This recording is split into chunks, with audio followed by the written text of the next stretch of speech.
انسان بھی بے انتہا عجیب ہے، بڑی عجیب سی روش اختیار کر لیتا ہے۔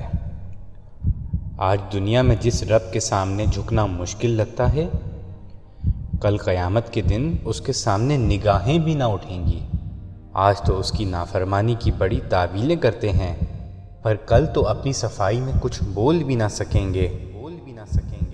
آج تو اس کی حدیں توڑتے دل نہیں کانپتے، پر کل تو کلیجے منہ کو آ رہے ہوں گے۔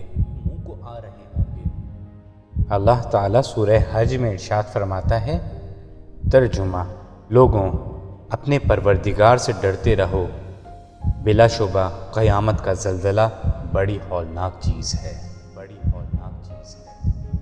آج کی دنیا کا ہر شخص اپنے ارد گرد کے سیکیورٹی کیمرہ کا تو لحاظ رکھتا ہے، لیکن قرآن کی اس آیت کو بھول گیا جس میں اللہ تعالیٰ کہتا ہے، ترجمہ: یقین رکھو تمہارا پروردگار سب کو نظر میں رکھے ہوئے ہے۔ انسان کے دل کا سخت ہو جانا غرض یوں ہی نہیں ہے۔ دنیا کی محبت ہر گناہ کی جڑ ہے۔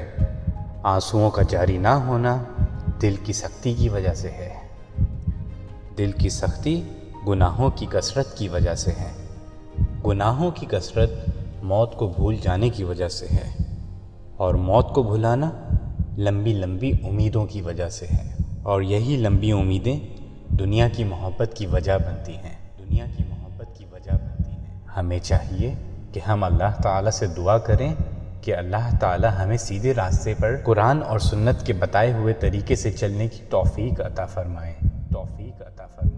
اللہ سبحانہ و تعالیٰ قرآن کی سورہ نور آیت نمبر 21 میں ارشاد فرماتے ہیں، ترجمہ: اے لوگوں جو ایمان لائے ہو، شیطان کے نقش قدم پر نہ چلو۔